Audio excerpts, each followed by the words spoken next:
बिस्मिल्लाहिर्रहमानिर्रहीम। नाज़रीन अस्सलाम से मैं हूं इकबाल जंजुआ। बिल्कुल ऐसे ही है जैसे कोई भी गांव हो, माशरा हो, उसमें कुछ लोग ऐसे होते हैं जिनके पास कोई अहलियत नहीं होती, कोई सलाहियत नहीं होती। वो सिर्फ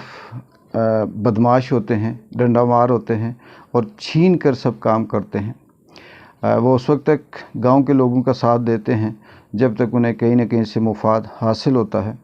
और जैसे ही कोई शख्स उनके ख़िलाफ़ बात करे या निशानदेही करे कि इन्होंने यहाँ पे गांव के मुफाद के ख़िलाफ़ काम किया है या लोगों की राय से हट के बात की है, तो वो बग़ैर किसी बात के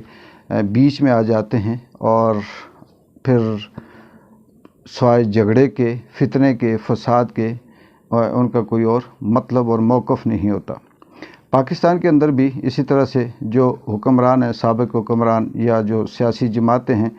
इनके मुंह पे भी वो खून लगा हुआ है। वो करप्शन का, दो नंबरी का, फ्रॉड का, जो अपने आप को ये समझते थे कि हम इस मुल्क के मालिक हैं, शायद कि कोई दूसरा शख्स कभी भी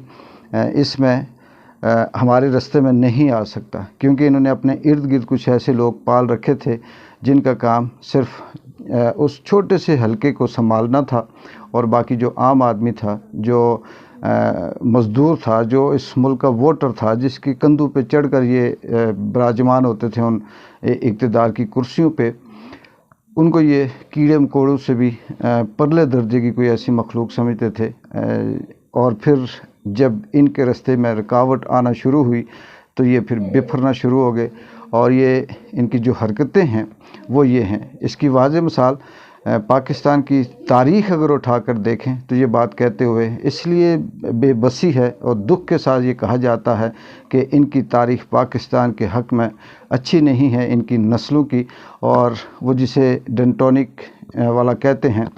वो जब भी इमरान खान की पेशी होती है अदालत में, तो उसकी पिछले अरसे में एक ऑडियो भी वायरल हुई थी, और उसने बड़े धड़ल्ले से कहा था जी कि सारे जमा हो जाओ, 60-70 वकला जमा हो जाएं, यहाँ पे हम प्रेशर बिल्ड करेंगे, यहाँ पे हम दंगा मुश्ती करेंगे और बदतमीज़ी करेंगे ताकि माहौल ख़राब हो। लेकिन अल्लाह की लाठी बड़ी बेआवाज़ होती है। हमेशा ताकत ना फ़िरौन के पास रही है, ना नमरूद के पास रही, और ना इन जैसे चोर डाकू के पास रहेगी। 75 साल इन्होंने बहुत ज़्यादा खा लिया, बहुत ज़्यादा लूट लिया, बहुत ज़्यादा जो बदमाशी करनी थी, जो नोचना था इस मुल्क को, वो इन्होंने नोच लिया। और अतः जब भी पेशी होती है तो ये वहाँ पे मज़लूमों की तरह, बिगारियों की तरह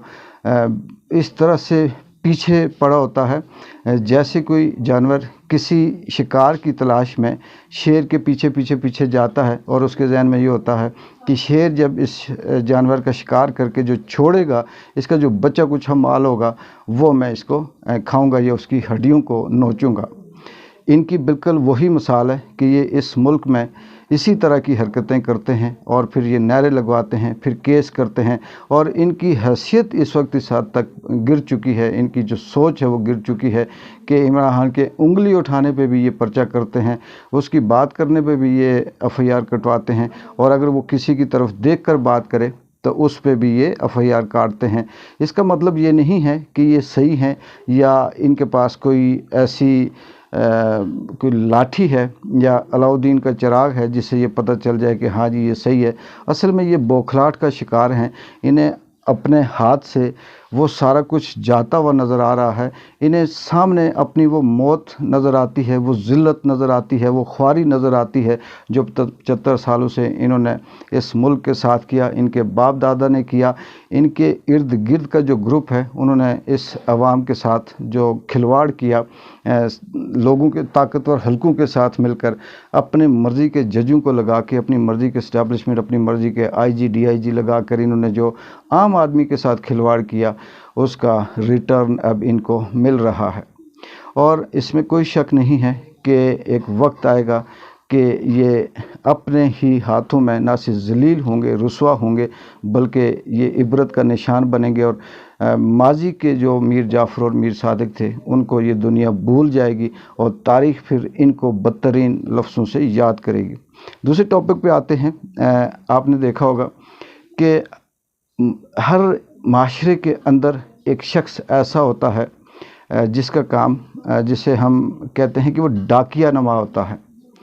اور اس ڈاکیے کا کام یہ ہوتا ہے کہ ایک طرف سے خبر اٹھائی، دوسری طرف دی، دوسری طرف سے خبر اٹھائی، اس طرف دی، اور وہ اپنے آپ کو جس گروپ میں جاتا ہے وہ یہ کہتا ہے کہ میں اسی گروپ کا حمایتی ہوں، وہاں وہ بیٹھتا ہے اور ان کی جو اندر کی خبر ہوتی ہے معلومات لیتا ہے، اور پھر جا کر جو مخالف گروپ ہوتا ہے اس میں بیٹھتا ہے اور وہاں پر یہ بتاتا ہے کہ جی میں یہ سن کر آیا ہوں، ان کی یہ پلاننگ ہے، ان کی یہ پالیسی ہے، اور وہ ڈاکیے کا کام کرتا ہے۔ اس ڈاکیے کا ایک اور رول بھی ہوتا ہے کہ پہلے جس گروپ کے ساتھ ہوتا ہے، جب دیکھتا ہے کہ وہ گروپ کمزور ہو رہا ہے، اس کے پیچھے جو طاقتیں ہیں وہ طاقتیں اگر اس کے خلاف ہو گئی ہیں، تو اس ڈاکیے کا پھر کام یہ ہوتا ہے کہ ادھر ادھر کی چھوڑنا، اور پھر ایسے ہی اپنے آپ کو چمگادڑ کی طرح کبھی ایک گروپ میں شامل کرتا ہے اور کبھی دوسرے گروپ میں شامل کرتا ہے۔ فیصل وافڈہ جسے پہلے کوئی نہیں جانتا تھا، تحریک انصاف کے نام سے وہ آیا، آنے کے بعد اس نے کچھ بڑی دھوم دھام سے اپنے آپ کو انٹریاں دی، میڈیا ٹاکس میں آتا اور پی ٹی آئی کی اور پاکستان تحریک انصاف کے چیئرمین عمران خان کی بڑی تعریفیں کرتا، کلابیں ملاتا، زمین و آسمان ایک کرتا۔ عام آدمی دیکھنے والا یہ سوچتا تھا کہ یہ کوئی بڑا وفادار شخص ہے، بڑا سرمایہ دار ہے اور بڑا اس طرح سے حمایتی ہے، اور یہ نئی کوئی سوچ ہے اور نیا کینڈیڈیٹ ہے جو اس ملک کو تحریک انصاف کا ممبر ہے اور بہتر وہ اس ڈیلیور کرے گا اپنے ایریے میں۔ لیکن اس ڈاکیے کا جب اصل چہرہ سامنے آیا، اصل روپ سامنے آیا، تو پتہ چلا کہ یہ اصل میں ادھر کی بات ادھر اور ادھر کی بات ادھر کرنے والا تھا۔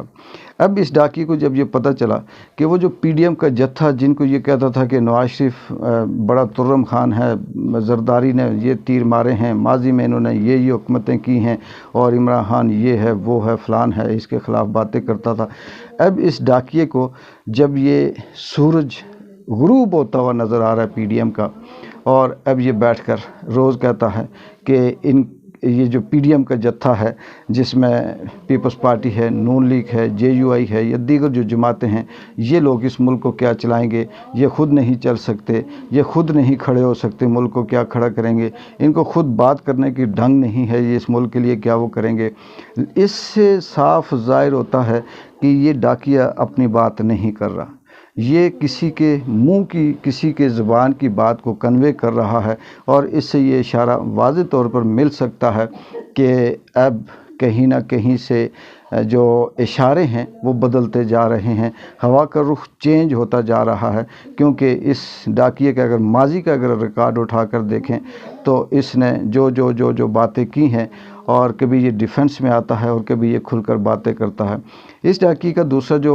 خامی ہے وہ یہ بھی ہے، عرشی شریف شہید کے حوالے سے اس نے بڑے دعوے کیے تھے، میرے پاس ساری ریکارڈنگ ہے، 10 منٹ پہلے مجھ سے بات ہوئی ہے، میں سب کچھ سامنے لے کے آؤں گا، اس کو کس نے مارا، کس نے کیا، سب کچھ ایسا کیا۔ بعد میں پتہ چلا کہ یہ بھی ایک اسکرپٹ تھا، اور اس اسکرپٹ کو اس نے رٹا لگا کر میڈیا میں آ کے بیٹھتا تھا اور پرفارمنس کر کے اپنی انٹری دے کر اپنا جو کریکٹر تھا وہ پلے کر کے یہاں سے چلا جاتا تھا۔ اور اب اس کا دوسرا اسکرپٹ کا حصہ شروع ہوا ہے، اب یہ مسلم لیگ نون اور پیپلز پارٹی کو سر عام تنقید کا نشانہ بنا رہا ہے۔ ہمیں یہ اس سے غرض نہیں ہے کہ یہ ان کو تنقید کیوں کر رہا ہے، یا صحیح کر رہا ہے یا غلط کر رہا ہے، لیکن اس ڈاکیے سے یہ اندازہ ضرور ہوتا ہے کہ اس کا جو میسج ہے، اس کا جو پیغام ہے وہ یہ ہے کہ اب اس پی ڈی ایم کے غبارے سے نہ صرف ہوا نکل چکی ہے بلکہ یہ ناکارہ ہو چکے ہیں، یہ ایکسپائر ہو چکے ہیں، اب یہ مزید چلیں گے نہیں۔ اور یہ ہمارے معاشرے کی طرح، عام گاؤں کی طرح، یہ دو جو رول ہیں، ایک وہ نالائق، نااہل، نکمے لوگوں کا رول جو اتتاڑر پلے کرتا جا رہا ہے اور ہر جگہ پہ آ کر خام خواہ میں مسائل پیدا کرنے کی کوشش کر رہا ہے، اور دوسرا یہ فیصل وافڈہ جو ڈاکیے کا رول ادا کر رہا ہے، ادھر کی بات ادھر اور ادھر کی بات ادھر کر رہا ہے۔ اس سے دونوں سے یہ لگتا ہے کہ یہ بوکھلاہٹ کے ساتھ ساتھ سمجھ چکے ہیں کہ اب ان کے ہاتھ سے یہ گیم نکل چکی ہے۔ ایک بار جن جو کو اجازت دیں، اللہ حافظ۔